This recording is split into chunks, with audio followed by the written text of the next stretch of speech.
Good morning everyone. तो Z transform हम लोगों का कल शुरू हो चुका है, जिसमें हम लोगों ने उसे डिफाइन कर दिया, एग्जाम्पल भी ले लिए। आज हम लोग ले रहे हैं बेटा properties of Z transform. Heading डालना properties of Z transform.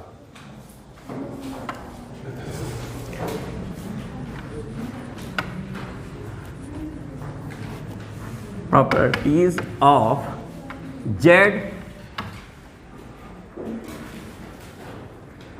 Transform.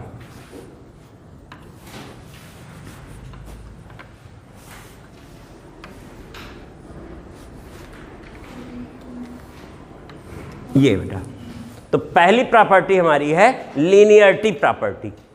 तो पहली प्रॉपर्टी लिया जाए linearity property.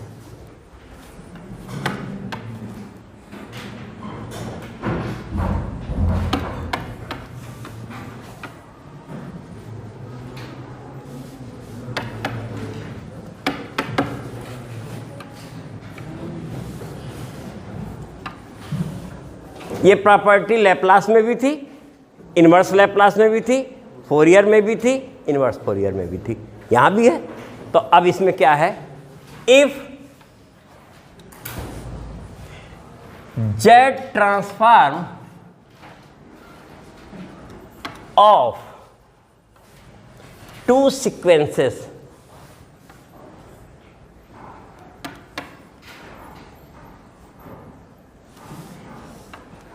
F K sequence, अभी सीक्वेंस नहीं है, देखो अब सीक्वेंस हो गया ना, एंड जी के, ये बेटा करली ब्रैकेट है ना। तो if Z transform of two sequences F K and G K R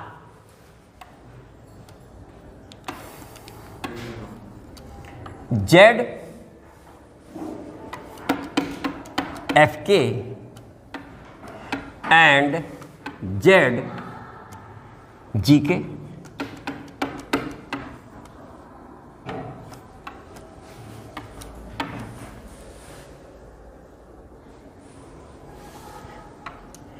A and A comma B, A comma B are constants,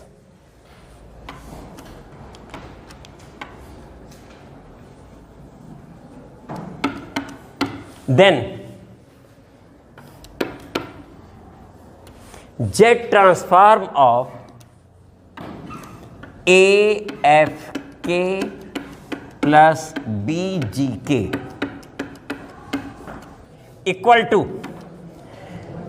Z A into Z transform of sequence FK बेटा, Z transform of sequence F K, और plus यहां जगह नहीं, इधर लिख दे रहे हैं, B into Z transform of sequence G K. तो Z transform of A F K plus, लेकिन कुछ इसमें कमी है ना ना ना बेटा, सीक्वेंस होता है। कमी क्या है बेटा, समझ में आ गई ना। कमी ये है कि वो सीक्वेंस है जिसमें ये दो टर्म जुड़े हुए हैं। अब ये इस जुड़े टर्म का सीक्वेंस है, और सीक्वेंस के बाद तब उसका जेड ट्रांसफार्म, क्योंकि जेड ट्रांसफार्म किसका होता है, सीक्वेंस का होता है बेटा। तो जेड ट्रांसफार्म, ये बेटा चेंज कर लेना सब लोग, equal to A into Z transform of sequence F K और plus Z transform of sequence G K. इसे प्रूफ कर देते हैं, लिया जाए, प्रूफ लिया जाए बेटा। तो ऐसा कर रहे हैं, हटा दे रहे हैं proof. We know that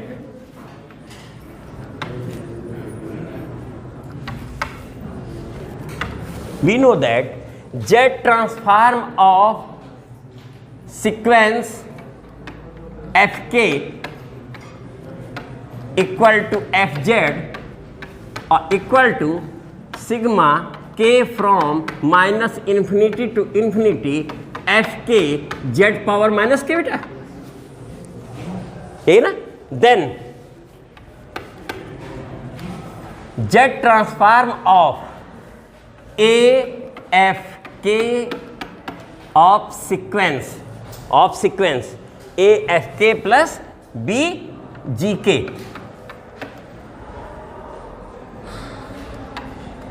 is equal to, अब हमारी सीक्वेंस ये है, जब सीक्वेंस एफ के था तो यहाँ क्या आ रहा था बेटा, एफ के आ रहा था, है ना, और इस बार ये टर्म आ जाएगा, तो this is equal to sigma K from minus infinity to infinity, F K place पे आ गया A F K plus B G K, ये हुआ बेटा ना, और जेड पावर माइनस के। अब ये अगले स्टेप पे बेटा प्रोडक्ट हो जाएगा अंदर के from minus infinity to infinity, और ये बन गया बेटा, देखो इसमें प्रोडक्ट होगा तो ए हम कांस्टेंट या अंदर एक बार लिख ले रहे हैं, ए F K Z power minus के, यही बना बेटा ना, और plus B G K Z power minus के। हम चाहें तो इन दोनों में भी ले सकते हैं बेटा अलग अलग। तुम लोगों ने प्रीवियस क्लास में स्पेशल सीरीज जब पढ़ी थी, सिग्मा नोटेशन के बारे में जब बताया गया था, तो वहाँ तुम्हें मालूम था एडिशन या सब्सट्रैक्शन में सिग्मा अलग अलग हो जाता था, और कांस्टेंट क्वांटिटी भी हम बाहर निकाल सकते थे, ये प्रॉपर्टी वहाँ पढ़ी हुई है।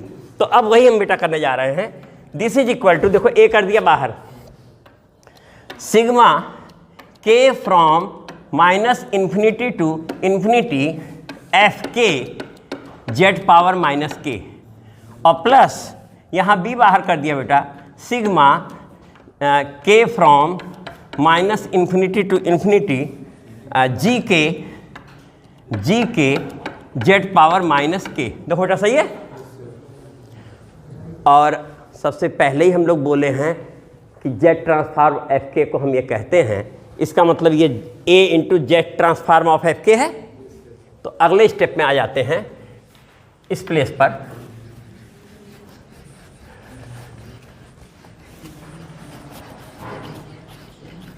इस प्लेस पे आ जाते हैं, है ना। This is equal to finally हमारा बन के आ गया A into Z transform of F K बेटा, सीक्वेंस एफ के और plus B into Z transform of sequence G K बेटा, सीक्वेंस जी के। तो अब इस पर बेटा एक एग्जाम्पल लेने जा रहे हैं। नेक्स्ट बेटा एग्जाम्पल ले लिया जाए। एग्जाम्पल में है find Z transform of F K equal to 5 power के लेस 0 और 3 पावर के इफ के ग्रेटर इक्वल 0। ठीक बेटा, ये हमारा है, हमारा जो एफ के है वो इतना है, और हमें फाइंड क्या करना है, Z transform of sequence F के।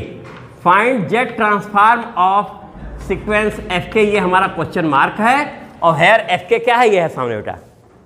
अब यहाँ से हम सॉल्यूशन लेने जा रहे हैं, यहाँ कर देते हैं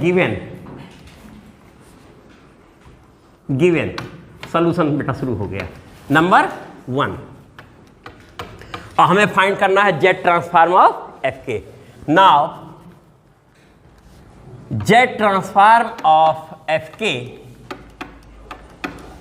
सीक्वेंस एफ के ना बेटा, Z transform of sequence F K equal to sigma K from minus infinity to infinity और एफ के जेड पावर, ये होता बेटा ना हम लोगों का। अब तुम देखो, ये जो हमारा फंक्शन डिफाइंड है 2 हिस्सों में है, यानी ये हिस्सा प्लस ये हिस्सा, इससे लेस वाले हिस्से में ये है और प्लस इससे ग्रेटर वाले में ये है, यानी लीनियरिटी प्रॉपर्टी के दायरे में है ये। तो this is equal to sigma K from minus infinity to -1, क्योंकि 0 से लेस। और ये एफ के उस समय कितना है 5 पावर के और जेड पावर और प्लस सिग्मा, अब के फ्रॉम 0 टू, देखो -1 तक हो गया और कहां तक इन्फिनिटी। इस समय क्या है 3 पावर के है बेटा और ये जेड पावर -k। अब ये एक सीरीज बनने जा रही है, रखना शुरू करो बेटा।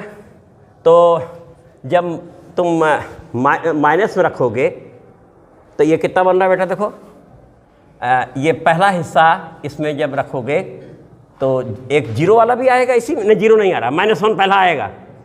-1 रखोगे तो कितना बन रहा है बेटा, ये बन रहा है z/5। देखो z/5 बन रहा है ना, सही लिखे हैं। और फिर इधर आ जाओ तो कितना आ जाएगा z²/25 और प्लस डॉट इधर अप टू -इन्फिनिटी। अब इधर ये तो हो गया, पहला सीरीज बन गई। दूसरी आ जाओ 0 से, तो 0 पर तो पहले बन गया 1, फिर प्लस, अब रख रहे हो 1 जब रखोगे तो z/, में जाएगा, तो बन गया प्लस 3/z प्लस 9/z² और plus dot up to infinity बन गया बेटा। अब एक इनफाइनाइट जीपी ये है और एक ये है, 2 जीपी हैं, एक ऐसे लिख देते हैं और एक ये हमारा है, ये है। और जीपी के सम के लिए कॉमन रेशियो जो है -1 होना चाहिए।